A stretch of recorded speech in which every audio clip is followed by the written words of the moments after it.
Há quem diga que Hugo Soares e Luís Montenegro são a mesma pessoa. Por isso é que raramente aparecem juntos. Líder parlamentar, secretário-geral do PSD, número 2 do partido, sem assento no governo, mas tão próximo do primeiro-ministro que muitas vezes parece mesmo que são gêmeos unidos pela cabeça, Hugo Soares não vê razões para escolhas entre direita e esquerda. Está a ver, eu acho que o mundo mudou tanto, mas tanto, que essa divisão das políticas por ideologia não faz tanto sentido. Hugo discorda de Passos Coelho sobre dar preferência ao Chega para fazer reformas. Quando ele, por exemplo, nos aponta o caminho para fazermos reformas apenas com o Chega e dizer que deve-se aproveitar a maioria direita cá no Parlamento, eu creio que nós vamos continuar a dialogar com todos, foi esse o nosso compromisso. Mas porquê? Ou seja, a minha pergunta é, para que é que serve então a maioria direita? Não serve para nada? Que conversa é essa da maioria direita? Estou a perguntar se acha que não serve para nada. Existe uma maioria direita, coisa que não existiu durante muitos anos. Se o Chega e essa maioria servir para melhorar a vida das pessoas aprovando aquilo que são as reformas que o Governo propõe, extraordinário. Se eu tiver que fazer essa maioria com o centro-esquerda, extraordinário na mesma. Hugo não sonha, mas tem certezas. Não pode ter uma maioria absoluta. Então não acho. Isso é um sonho? Não. É um quê? É um objetivo? Eu normalmente nem sonho. Durmo serenamente. Mas devo dizer que considero que cada vez mais vai ser mais difícil ter maiorias absolutas. Porquê? Por causa da fragmentação do Parlamento e do eleitorado, evidentemente. E acha que o Chega pode, ao contrário daquilo que espera, crescer e ultrapassar o PSD? Sinceramente, honestamente, acho que isso nunca acontecerá. Nunca? Sim. Posso perguntar porquê? Por uma razão muito simples, porque a melhor resposta que o PSD pode dar para que isso nunca aconteça é governar bem. E eu, sinceramente, acho que o PSD está a governar muito bem. E acho que vocês também acham. Sons da entrevista de Hugo Soares ao Expresso, ponto de partida para esta reunião da Comissão Política, em que tentaremos ainda falar também das negociações sobre leis laborais. Olá, muito bom dia, boa tarde ou boa noite, conforme a hora a que nos ouvirem. Para esta conversa tenho comigo os comissários residentes, Vítor Matos, hoje à distância. Olá, Political Junkies. Olá, Eunice. Olá, David Diniz, aqui mesmo ao lado. Olá a todos, sempre um gosto estar convosco. E a Paula Queiro Varela, que fez comigo uma entrevista que, deixem-me que vos diga, gostei muito de fazer e achei muito interessante e espero que também tenham achado. Deixa-me começar... Eu não disse olá, mas eu também achei isso tudo. Subiste, assina em baixo. Olha que bom. Duas pessoas satisfeitas e o entrevistado também gostou? Mais ou menos. Interessante. Piu. Normalmente não se pergunta à cobaia se gostou da experiência. Deixa-me.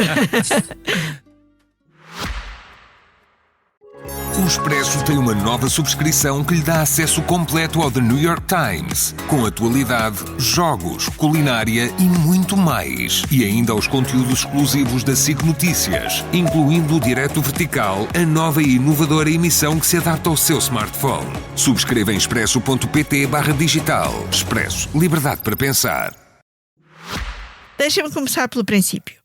O PSD alcançou, na semana passada, um acordo com o PS e com o Chega que permitirá, assim os votos o confirmam, e, portanto, a prova dos 9 do acordo será esta semana, esta quinta-feira, permitirá, dizia eu, preencher finalmente dezenas de lugares em falta em instituições, entidades externas ao Parlamento que vão do Provedor de Justiça ao Conselho de Estado, ao Conselho de Opinião da RTP, vários conselhos superiores.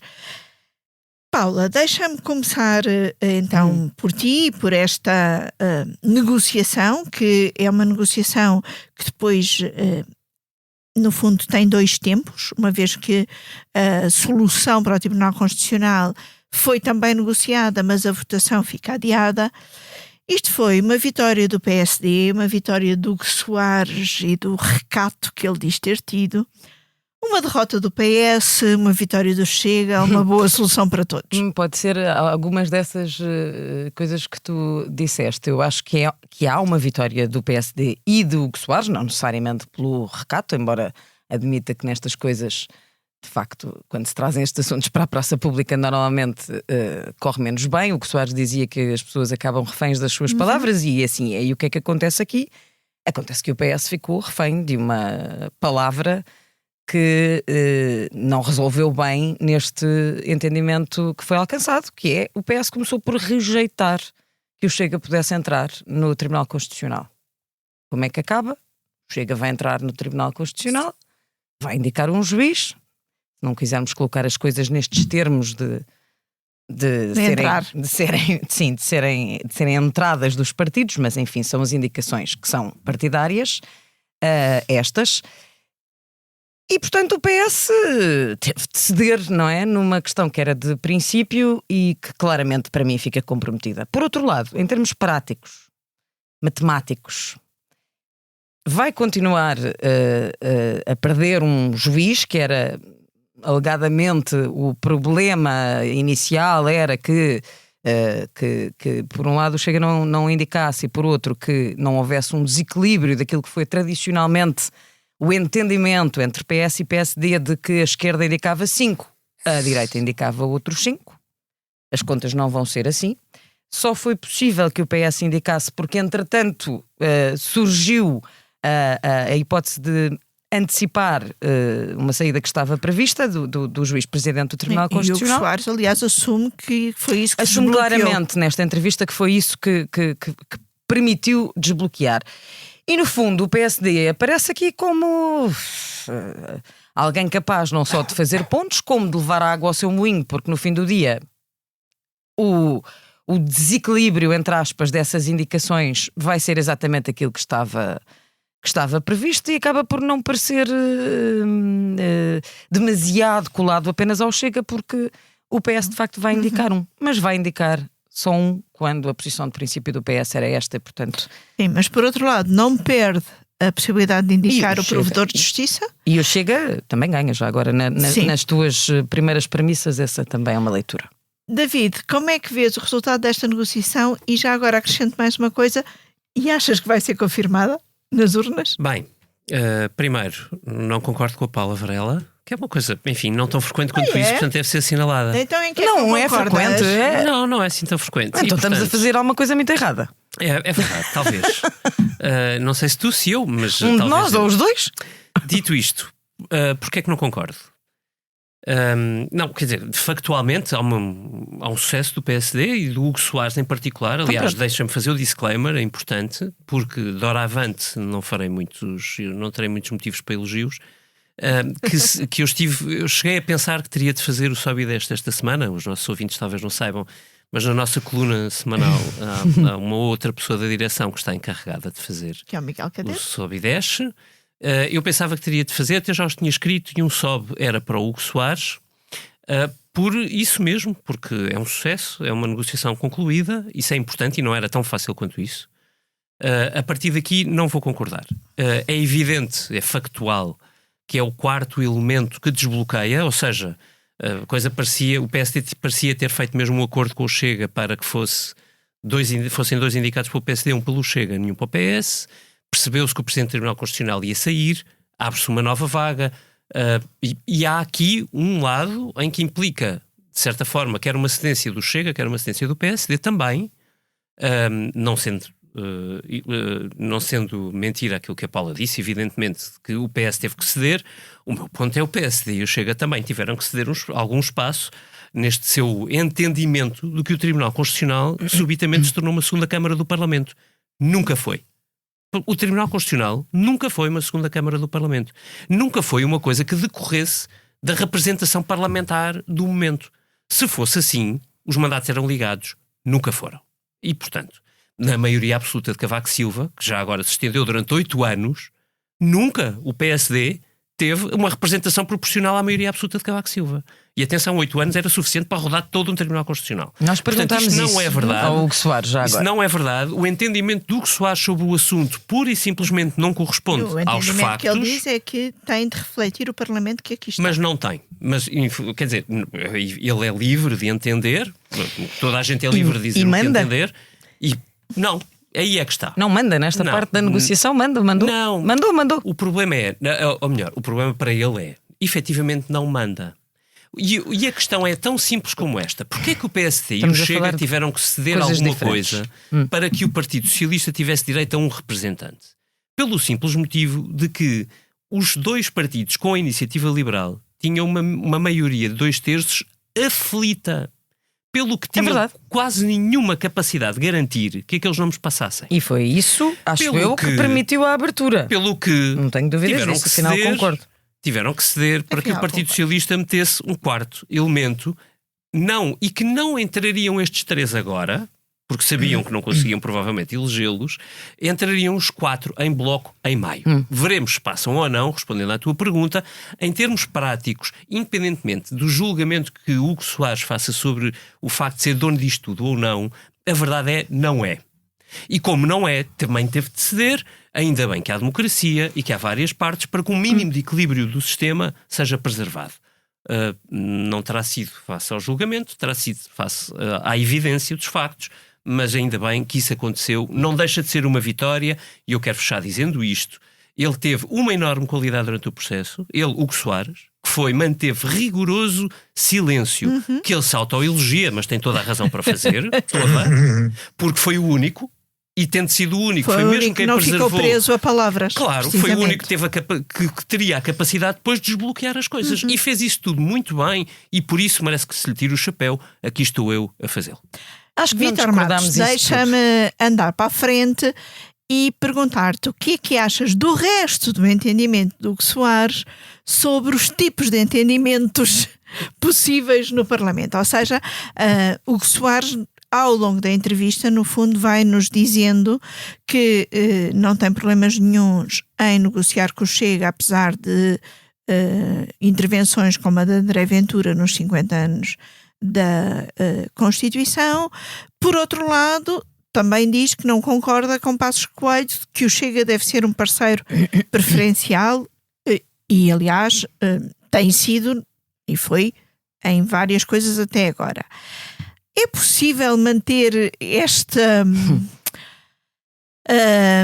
discurso de ambiguidade, precisamente, este discurso de falamos com todos, condenamos muitas coisas no Chega, mas estamos cá para falar com todos?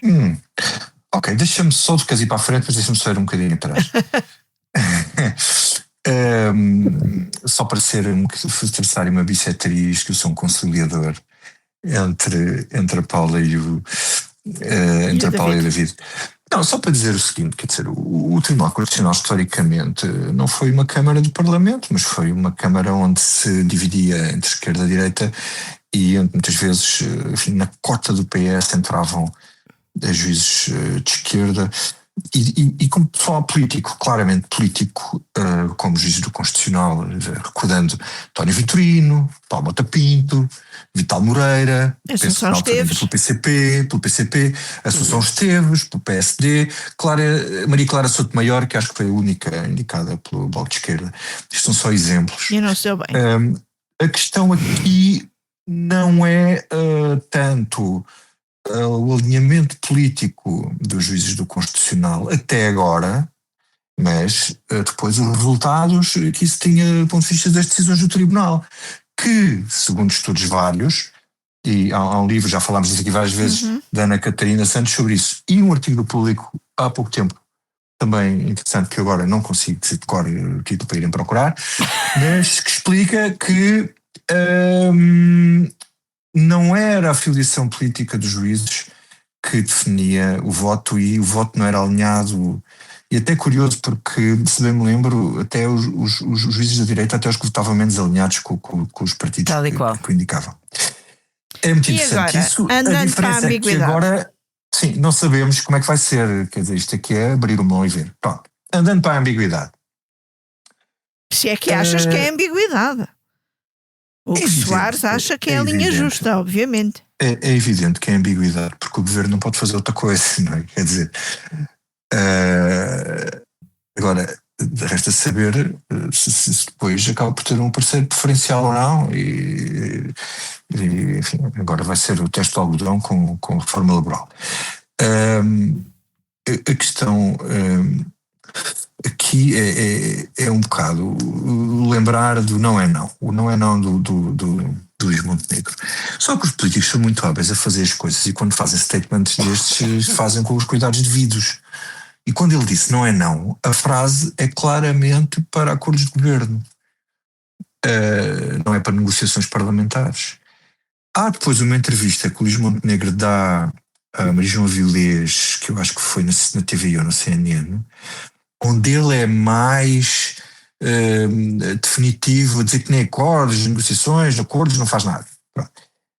Mas o que vigorou foi realmente o que diz o Hugo Soares, em que é para acordos de governação. Diz que vai procurar governar com os apoios parlamentares que forem possíveis. Quer dizer, mas o que é que este governo pode fazer? Não pode fazer outra coisa. O que é que faz? Depende. Este governo governa um bocado como se tivesse maioria absoluta.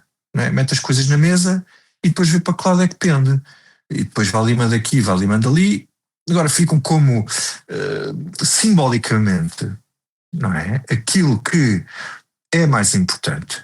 Curiosamente, não é o Orçamento de Estado que o Pedro Nuno Santos deixou passar, mas são as leis de imigração e as leis de retorno e as leis de nacionalidade feitas com o Chega.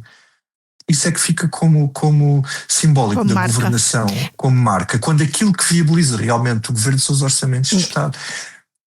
E portanto, eu acho que quer dizer, o não concordar com Pedro Passos Coelho e com Cavaco, que inicia, Cavaco é tudo menos um proto-socialista, digamos, ou proto-partido socialista, antes pelo contrário, mas aquilo que ele indicia é que o parceiro preferencial deve ser o PS e não Chega, não é? Uhum. Ao contrário de Passos, que diz que deve ser o Chega. Deve ser o Chega, pronto.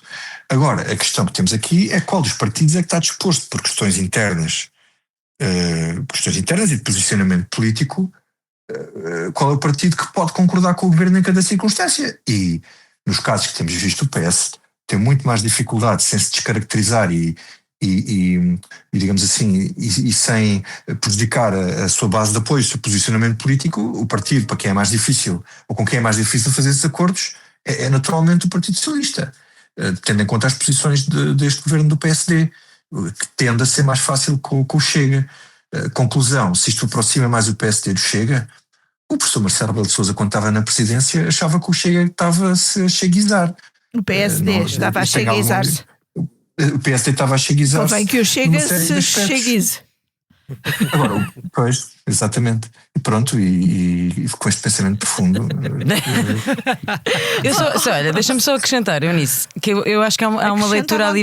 Obrigada. Que há ali uma leitura mais, enfim, mais para o futuro, que eu acho que é relevante e que tem que ver com uma expressão que o Hugo Soares voltou a repetir na nossa entrevista. Já falámos aqui que ele usou ideologia. Na mudança sem ideologia e no facto deste ser um partido sem ideologia. Eu acho que isso é o que resulta mais interessante dali, é a forma absolutamente cristalina como se percebe que de facto está a haver um reposicionamento do PSD, só que ele não é assumido. E qual é esse posicionamento? É que a mim parece-me, apesar das aprovações circunstanciais e dos temas que o Governo fez bandeira nesta primeira parte da legislatura, ou nestes 2 anos de governação, se quiserem, o PSD teve sempre ideologia. O Hugo Soares não assume nenhuma. E, portanto, parece que está a haver um reposicionamento do PSD, ou que pelo menos esta direção o quer trazer para o centro, de que o Luís Montenegro passa a vida a falar. Não, para o centro. Eu acho que o Luís Montenegro entre o PS e o Chega, que é o posicionamento dos presidenciais. O Luís Montenegro está a tentar procurar exatamente esse novo centro. Rigorosamente. Mas posso dizer uma coisa, quando puder. Isto não é propriamente novo no PSD. Não é propriamente no PSD. É evidente que quando alguém se diz sem ideologia, toda a sua ação política informa uma ideologia. Quer dizer, isto é uma coisa daquelas que os políticos dizem que não têm depois qualquer valor, porque é evidente que não têm uma cartilha marxista ou liberal, que na minha opinião são os dois partidos, a Iniciativa Liberal e o PCP, são os dois partidos verdadeiramente doutrinários no nosso. O Bloco de Esquerda é menos doutrinário, apesar de tudo, que o PCP, e o PSD é menos doutrinário que a Iniciativa Liberal, e o PS é menos doutrinário, mais doutrinário que o PSD, mas menos que os outros. É evidente que tem ideologia, nenhuma mudança é feita, quer dizer, isto não é uma consultora, então se é assim, vamos fazer o seguinte, fazemos um concurso público. Mas o que Soares diz que é possível resolver os problemas dos portugueses sem ideologia. Então, mas está bem, então mas contrate-se uma consultora. Vai para o governo, Eu diria que toma decisões racionais, e sem ideologia, pronto, está feito. E faz-se a vontade ao Dr. Ventura, que é cortar David, o salário quer juntar-te aqui à discussão era aí que eu queria chegar justamente, e é que de facto o que perpassa aqui é tática pura. Então isto é um bocadinho assim, quem estuda o mar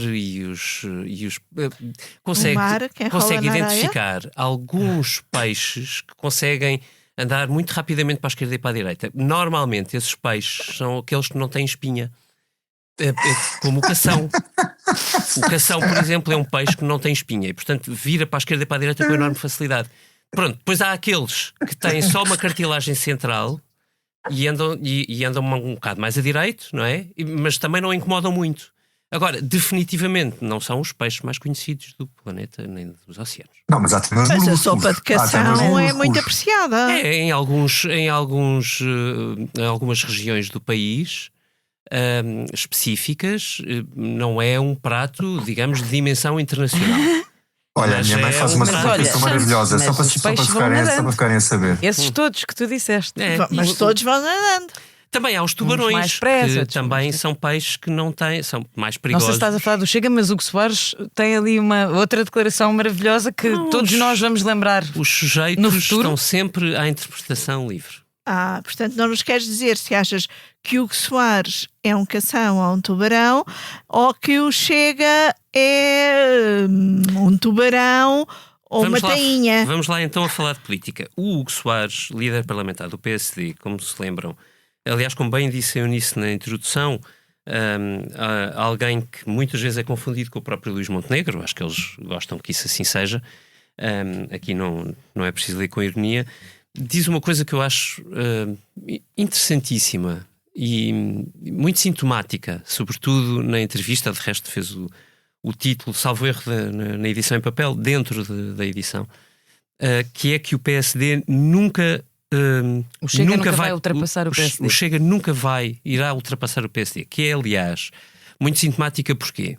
Porque há um ponto em muitas coisas que eles dizem diferentes e pressupostos, têm diferentes. Pedro Passos Coelho e Cavaco Silva têm o mesmo receio, afirmado, escrito, dito, sublinhado, que é exatamente esse: que se o PSD não for suficientemente bom a governar, no sentido reformista, de mudar estruturalmente coisas importantes no país, sobretudo focado na prioridade que, por exemplo, Cavaco e Passos também identificam em comum, que é a economia, que então o risco grande é mesmo que o Chega seja o partido que sobe mais com isso e, portanto, percebe-se que ultrapassa o PSD. E o Hugo Soares, quando vinca muito a expressão nunca, a mim honestamente fez-me lembrar aquele dia em que Pedro Nuno Santos deu uma entrevista também a dizer que nunca mais o PS precisaria do PSD. Nós sabemos bem o que é que aconteceu depois. Não, mas quem disse isto foi o Pedro Nuno Santos. É curioso que o Pedro Nuno Santos teve azar, porque já foi líder do PS quando o PS estava na oposição, e portanto nunca o PS precisou tanto do PSD como nessa altura. Infelizmente correu tudo muito mal, mas a verdade é que mesmo no governo com António Costa o PS precisou muito mais vezes do PSD do que aquilo que imaginou naquele período. Foi logo a seguir à formação da Geringonça e portanto estes nunca soam sempre muito precipitados. E perigoso, falava perigoso em política. Certo. Se repararam bem, em toda a minha resposta, continuei sem a dizer quem é que é o tubarão. Não, nós percebemos, aliás, era disso que eu te estava a perguntar há bocado. E já agora, só para terminar, há bocado depois perdi-me com a interrupção do comissário Vítor Matos. Mas é que esta questão dentro do PSD não é de sumenos, porque estavas a falar quer de Pedro Passos Coelho, quer de Cavaco Silva. que foram líderes de governos em que o PSD era maioritário. E historicamente as maiorias do PSD fizeram-se sempre do centro para a direita. Foi assim desde Sá Carneiro. A direita era outra. Desde Sá Carneiro. Foi Sá Carneiro. Foi o primeiro presidente do PSD a perceber isso. A direita e, portanto, a fazer uma coligação com a AD. Não, eu estou a falar do espaço político. Eu estou a falar de espaço político. Pronto, o que é que acontece? Pedro Passos Coelho tem a certeza que é preciso ir buscá-lo à direita. Luís Montenegro, a mim, parece-me que não pensa assim.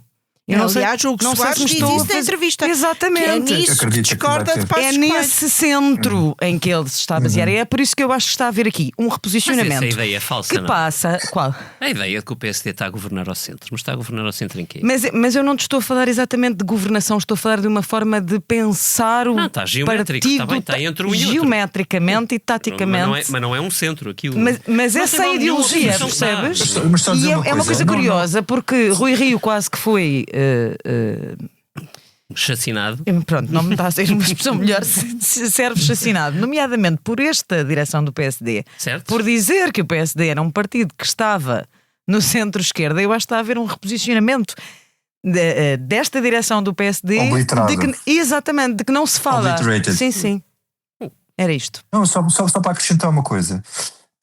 Há aqui uma grande diferença entre o Montenegro e o Cavaco, que é o Cavaco Silva posicionava-se que era o fim das ideologias, não havia ideologia, que era um governo. Ele era um tecnocrata e apresentou-se sempre como tecnocrata e não como um político. Vitor, pois é isso, exatamente. E não sendo um tecnocrata, e ele tentou fazer um governo tecnocrático para fazer, enfim, as reformas que fez e dizia-se social-democrata. Agora escreveu um livro sobre a social-democracia, mas ele na altura apresentava sobretudo como um tecnocrata neutro que tomava as políticas e achando que duas pessoas com o mesmo tipo de informação tomam a mesma decisão, não é? Tem há um dito qualquer sobre isto. Luís Montenegro não é um tecnocrata, é um político. E portanto, eu não acho que esta reforma laboral não é despida de ideologia. Quer dizer, as leis de imigração não são despidas de ainda não está feita. A questão, não, a proposta, não é? Foi na proposta, não é? Sim. Não é no resultado final, porque o resultado final depende das circunstâncias. O que se vê também portanto, nas leis de imigração é ideológico e não é, e no discurso da segurança também. Não é às vezes só nas decisões em si, é no discurso político que justifica na as educação. decisões. Na educação também. Exatamente. Por exemplo, e portanto, sem ideologia, eu acho que é conversa que as pessoas dificilmente vão acreditar, inclusivamente as pessoas que aderem a estas ideias. E portanto, isto é uma forma também de encostar a ideologia à esquerda, que é uma coisa que a direita gosta de fazer e que não corresponde à realidade.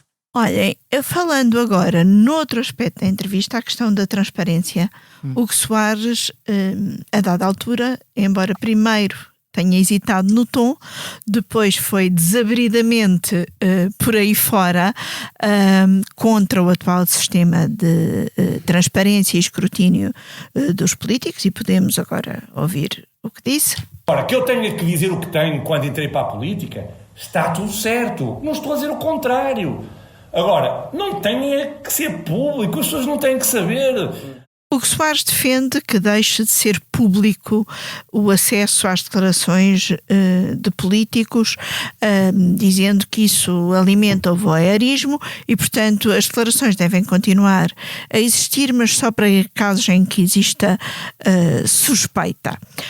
Surpreende-vos, de alguma maneira, esta posição, ou mais do que a posição, o tornar pública e de forma tão clara esta posição neste momento a Hugo Soares? Ou isto é o que pensa e não teve problemas nenhuns em dizê-lo, apesar de todas as polémicas com o Primeiro-Ministro? Quem quer responder? Eu posso começar, só para... Pronto, como já disse muito bem do Hugo Soares, agora posso dizer coisas desagradáveis. Portanto... É assim, vamos lá ver, não há nenhum regime de transparência que seja perfeito, não é? Isto é tudo esta ideia de que nós temos que escrutinar os políticos é fundamental, acho que nem ele recusa o princípio geral, e evidentemente é feita de equilíbrios. Portanto, eu consigo perceber que os políticos entendam que há equilíbrios que têm que ser procurados e está tudo ótimo com isso. Nenhum problema de princípio com isso. Também não vejo nenhum problema em coisas pontuais que o Hugo Soares aponta ao sistema atual, como, por exemplo, ele ser secretário-geral do PSD e líder parlamentar ter que entregar 2 declarações e preenchê-las todas de princípio e fim iguais. Enfim, e tem de apresentar quando cessa realmente funções necessidade. E ao Congresso, e tem de apresentar quando retoma funções logo a seguir. Aí tem um objetivo. Mas esse era o ponto que eu queria dizer. Eu acho que há uma ou outra crítica pontual que ele faz ao regime, onde lhe dou concedo sem problema algum. Na esmagadora maioria do discurso, eu acho aquilo perigosíssimo. Uma declaração no final, por exemplo, é mais um elemento para que, se houver alguma vez alguma suspeita, as pessoas tenham mais dados para fiscalizar. Sim, quando é que houve o aumento? Mas ele admite a declaração no final. Não é esse o ponto. Repara, aqui o ponto é, ele continua a ser deputado, não vai deixar de ser deputado, vai deixar de ser secretário-geral do PSD pelo menos durante 2 dias, ó. 1 dia e meio, durante o tempo em que demora a eleição e o Congresso, no caso. Eu insisto mas no meu percebes, ponto. a declaração está lá, ele vai entregar uma no fim e no outro dia tem de entregar uma nova. Vou explicar. Okay. Nem acho estes pontos mais complicados, mas explico na mesma.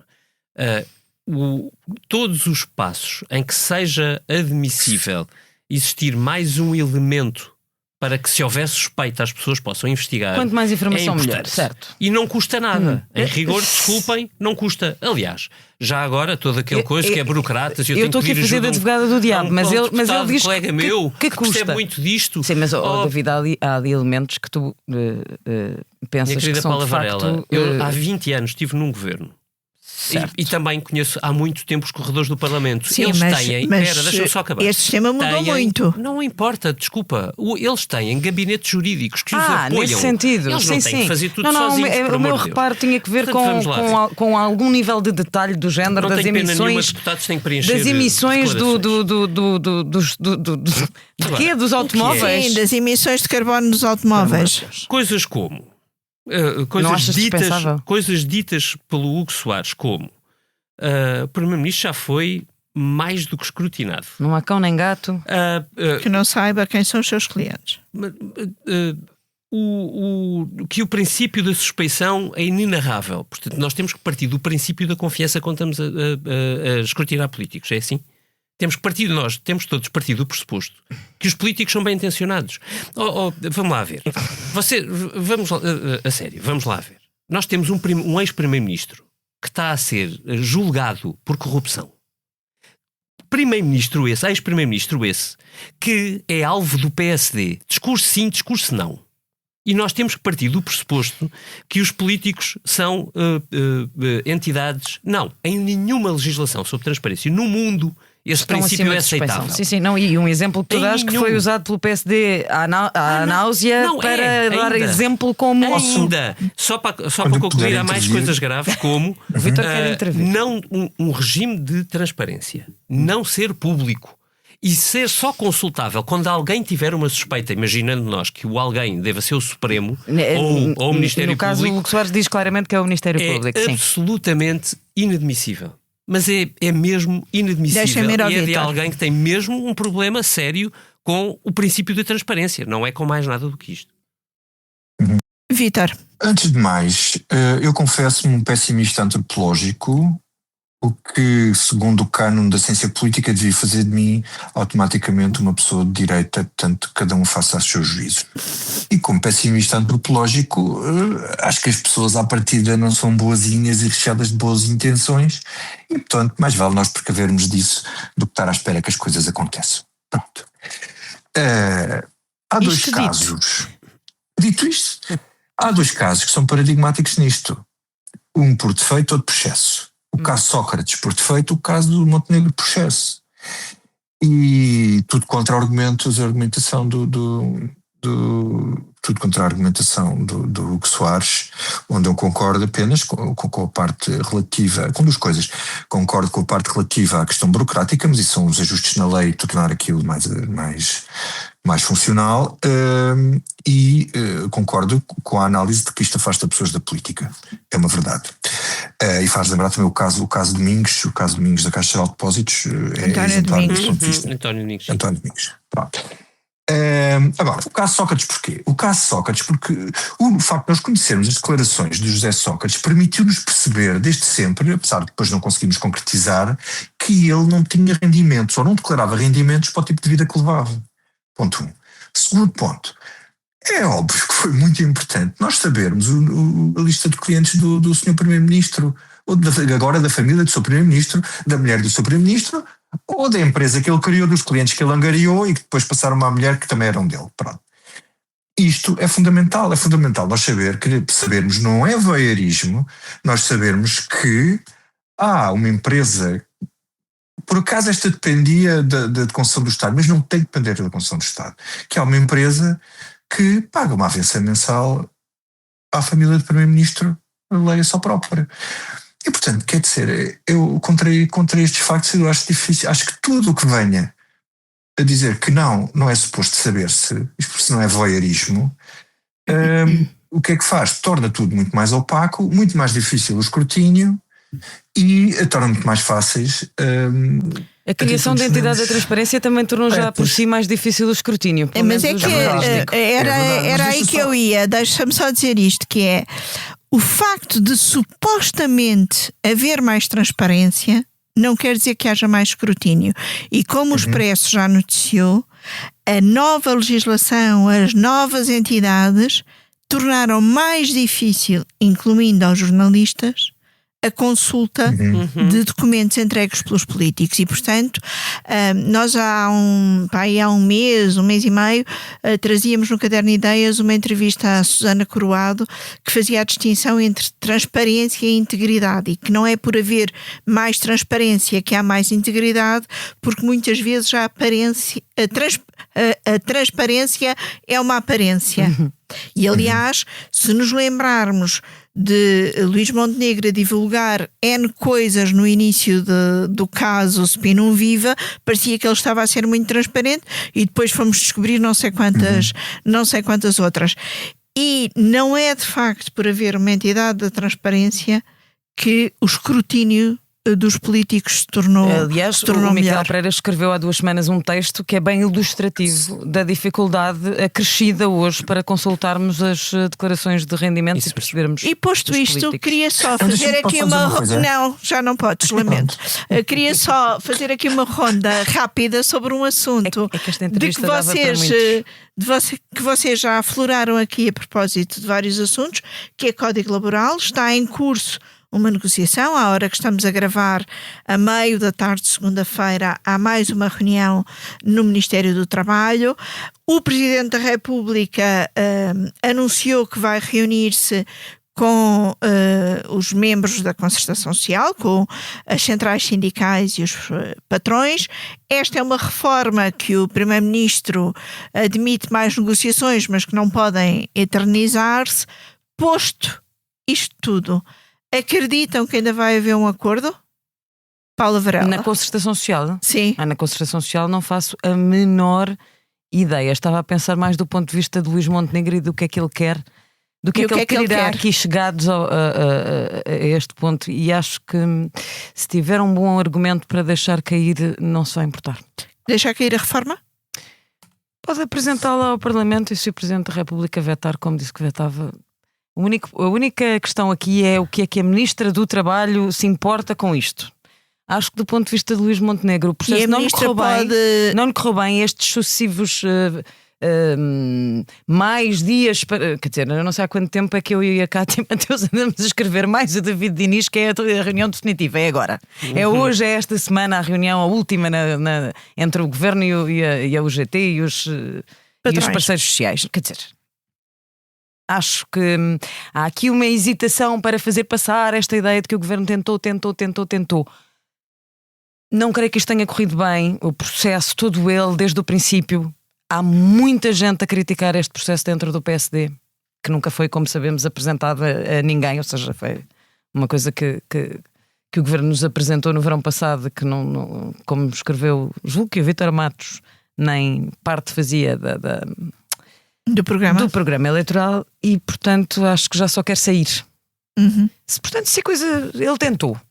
Se puder dizer nós tentamos, eles é que não nos deixam, é um ganho político. Vítor Matos, achas possível o governo fazer uma reforma laboral com o Chega?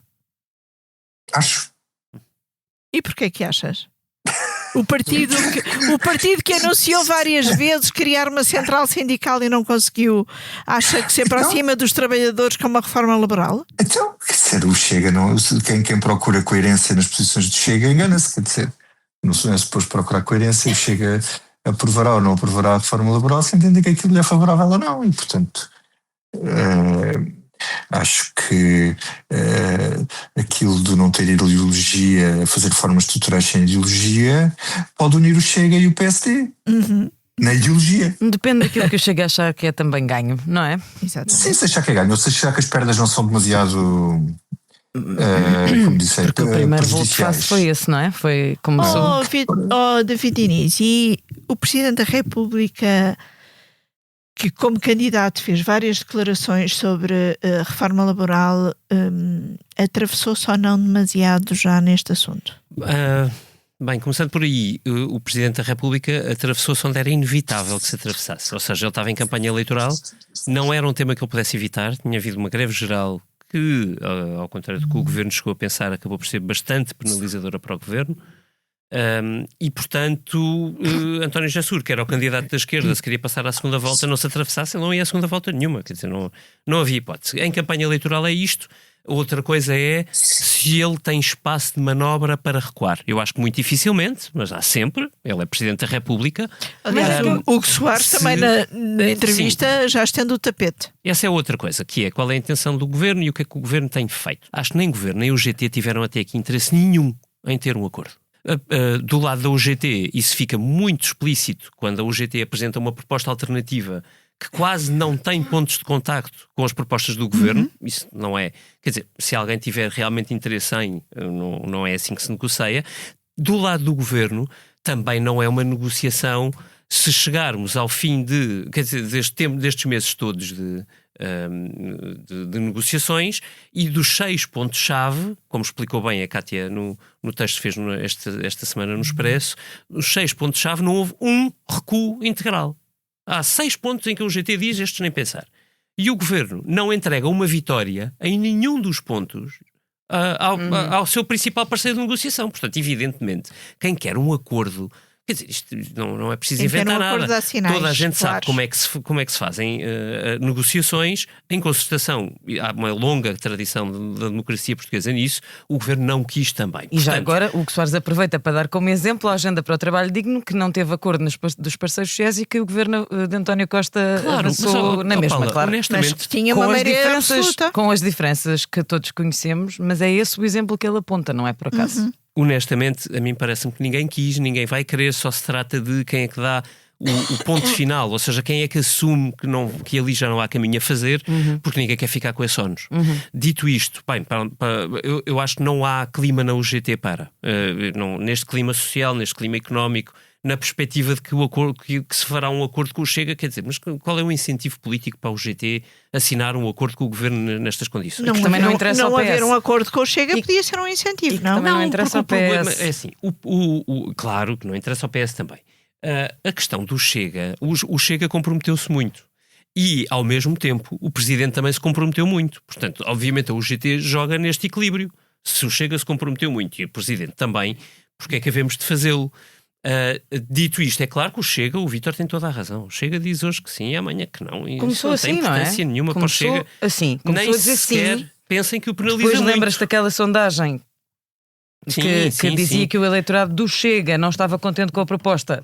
Passou a dizer que não. Exato. E agora admite outra vez voltar a negociar. Certo, e se conseguir 3 ou 4 ganhos de causa. E atenção, eu acho que é o que o Luís Montenegro se prepara para fazer, sem nenhum prurido. Aliás, o Hugo Soares admite isso na entrevista, sem nenhum problema.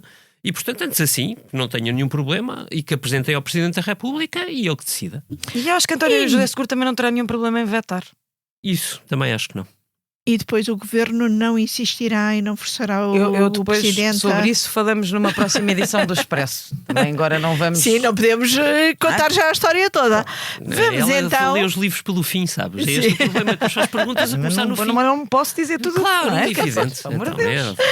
Vamos lá então ao que não nos sai da cabeça. Vítor Matos, o que é que não te sai da cabeça? Não me sai da cabeça o Papa Leão, que acho que as posições que ele tem tomado em relação à guerra e em relação a Donald Trump têm sido, eu diria, exemplares e do maior bom senso possível, o que é muito estranho e o que quer dizer, é estranho um Papa ter bom senso? Não é estranho o Papa ter bom senso. O que é estranho é a reação da Casa Branca e ou seja, aquilo que antecedeu a reação do Papa, que é aqueles apelos do Peter Hegseth, questões religiosas para ter apoio à guerra, e agora a reação do próprio Donald Trump a dizer que não é um fã do Papa Leão e que ele não percebe nada de crime, que é fraco no crime e terrível para a política externa, e que não quer um Papa que pense que o Irão pode ter uma arma nuclear. Ele agora comprar uma guerra com o Vaticano, isso é completamente estúpido e absurdo. De certa forma só realça a incompetência desta administração, que o pior do que isto é a irresponsabilidade somada à incompetência que está a trazer estes problemas todos.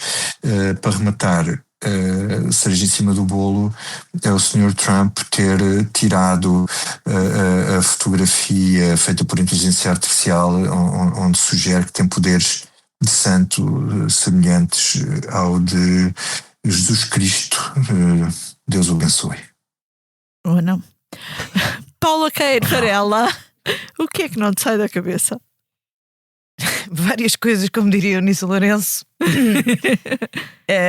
Aquela que posso dizer.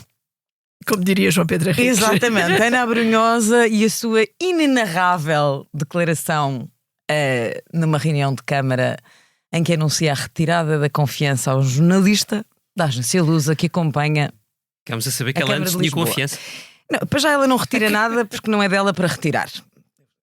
Olha o que seria de nós se os jornalistas dependessem da confiança dos políticos. Sim. Não é? Uma coisa é terem confiança em coisa diferente é serem eles a dar-nos ou a retirar-nos confiança. Pronto. Isto preocupa-me. Enfim, deixa-me um bocadinho perplexa e com algumas. Com vontade de algumas coisas não posso aqui dizer, mas sobretudo deixa-me preocupada. Mostra-me, acho eu, que de facto os populistas e os populismos, os autoritarismos estão em toda a parte. Não são exclusivos. Ela dava uma bela líder populista. Não são exclusivos de nenhum partido. E nós vivemos tempos muito perigosos. E, portanto, isto é um péssimo exemplo. O jornalismo não está, obviamente, isento de crítica. Longe de mim. Nem os jornalistas estão isentos de falhar. Eu própria aqui onde me vem, praticamente infalível. Às vezes sim, nós próprios cometemos um erro numa entrada na versão papel da entrevista a Hugo Soares, pelo qual já pedimos desculpa. Exatamente. E que foi obviamente um lapso. Mas, portanto, isto dito, o jornalismo não sendo isento nem de críticas, nem sermos nós infalíveis,